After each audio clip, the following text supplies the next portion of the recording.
predicting difficult laparoscopic cholecystectomy. Please, if you're here, you can present your presentation. Dr. Khضير.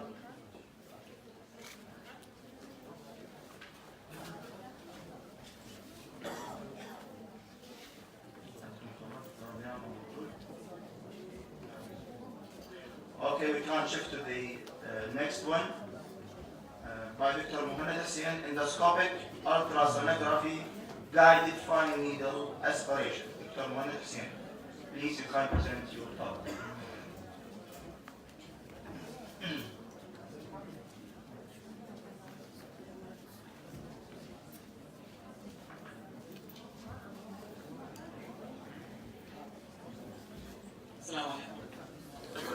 First of all, I would like to thank the chairman and co-chairman, the manager of الانبار Health Department, and the attendant.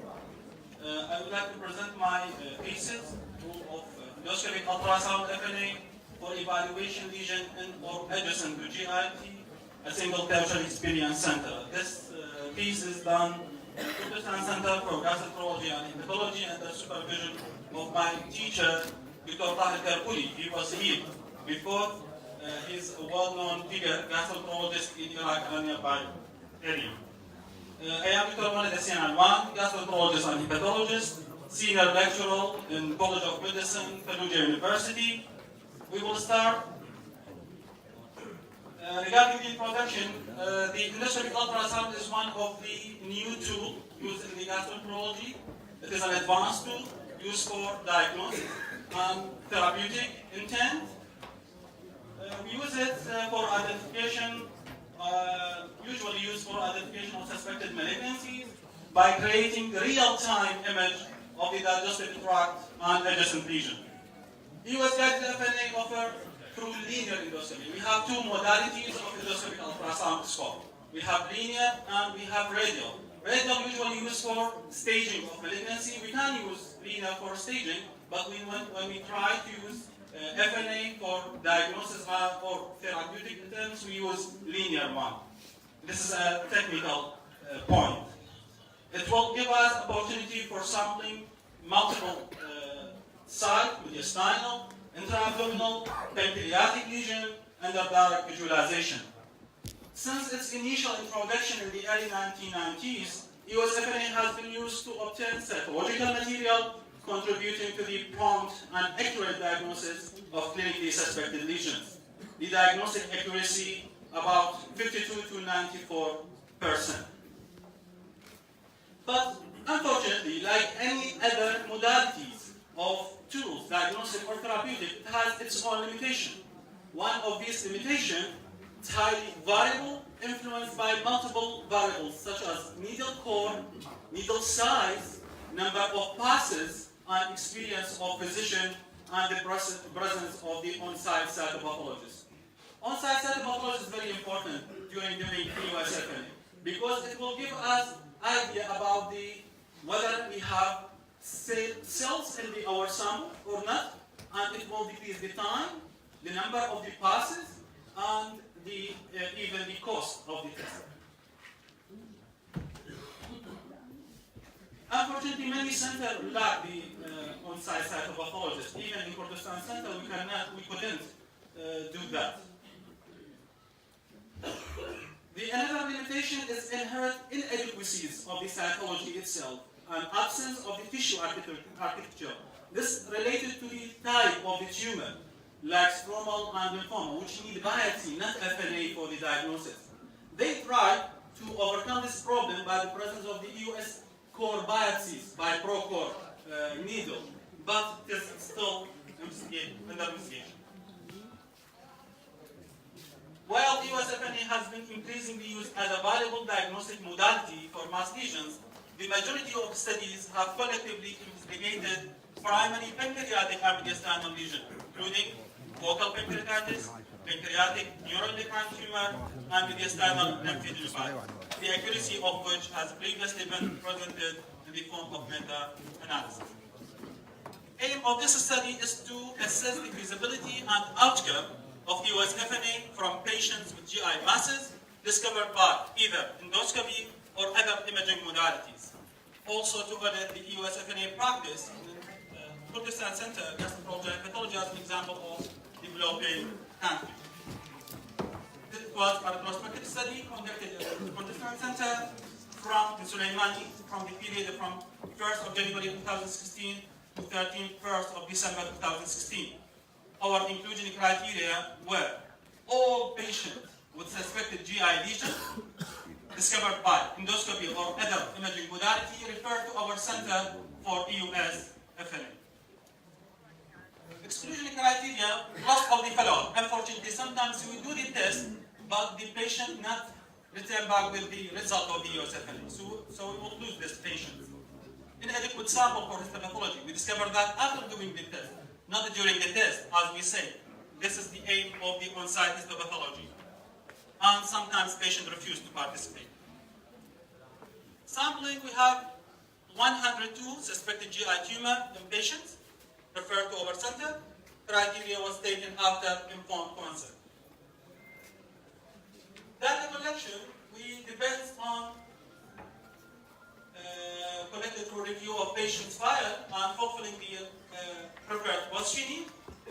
Diagnosis was made on the basis of history, clinical examination, investigation, imaging, and histopathology.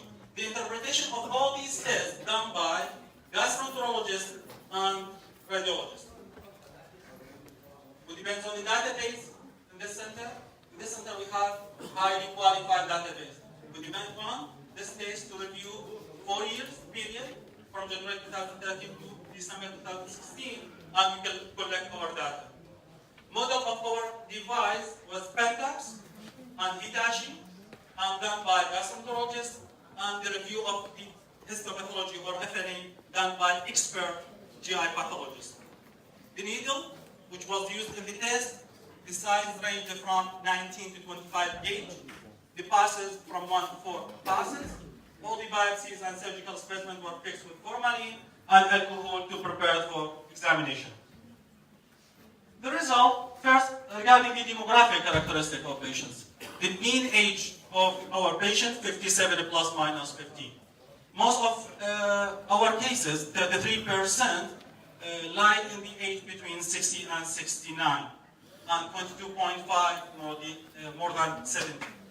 Male equal to female, 51 male and 51 female. If we see in this that figure, we found that most of our patients need just 2 passes. 80 of our patients need just 2 passes. Passes mean we use FNA during endoscopy, endoscopic ultrasound. We pass first time to the lesion and we return back to give the sample and then return to another pass. This means the pass, first pass and second pass. Most of our patients need 2 passes. The presenting symptoms, most of our patients, upper abdominal pain, and the second most common jaundice.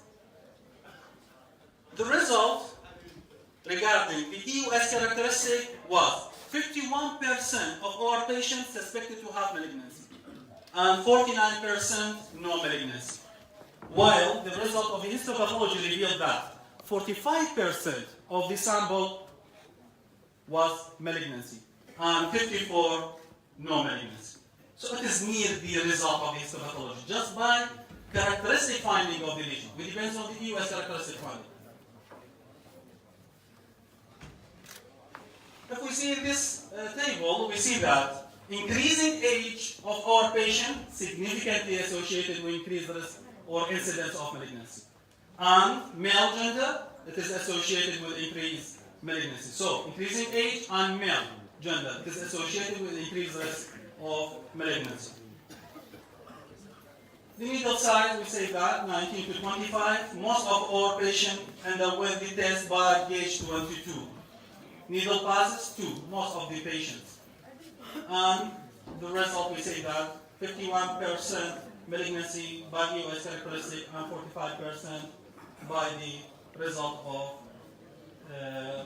the histopathology.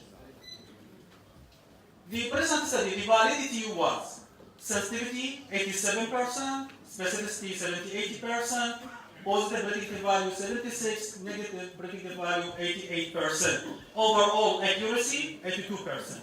These findings are close to the result of the previous Iraqi study, which is done in Baghdad by Dr. al-Sharifi. Validity result of USFNA by our study were higher than the result of by ITA, which is done in South Korea, but it is less than Beganian, which is done in Iran. In spite of these differences, all studies pointed to good accuracy of USFNA for diagnosing malignant GI tumor. In spite of this excellent accuracy, there is controversy whether pancreatic lesions should be sampled, particularly in patients who have good surgical candidate with lesions that appear resectable. If the patient has resectable pancreatic tumor, there is controversy whether I will proceed to do surgery or to do FNA prior to this surgery. But unfortunately, the negative predictive value of the USFNA is low. So even with the negative FNA, this does not exclude malignancy. So it's better to proceed to do surgery for these patients, not to do FNA. Current study revealed that USFNA common diagnosis of GI tumor and resectable pancreatic head tumor. Because for these patients, we should take FNA to prove the diagnosis, to confirm the diagnosis, and to put line of the management, because these patients will get benefit from palliative chemotherapy. Neuroendocrine tumor, pancreatic geniomas, and portal hepatis mass, mediastinal endotheliopathy. And this finding is consistent with the result, as we say, zeta data, Victoria zeta. In our study, there was significant association between increased age. Increasing age and male gender mean increase the risk of malignancy. Focal pancreatic mass detected by other imaging finding in the present study had significantly higher chance of malignancy. Consistently, from past Italian study in France documented that imaging techniques are effective in the diagnosis of classic form of pancreatic adenocarcinoma and focal pancreatic lesion had poor prognosis. So in conclusion, EUS-FNA is an appropriate diagnostic choice of suspected gastrointestinal tumor. Pancreatic lesion diagnosed by imaging finding had the poorer prognosis for malignancy than other gastrointestinal lesions. Elderly and male gender are more likely to predict malignancy of gastrointestinal. Really, our recommendation was to encourage the physician and gastroenterologist to use the endoscopic ultrasound as first choice in diagnosing gastrointestinal suspected lesion. And one of the aims of my presentation is to encourage our governorate to bring this device to our city to improve our GI services for our patients. And thank you.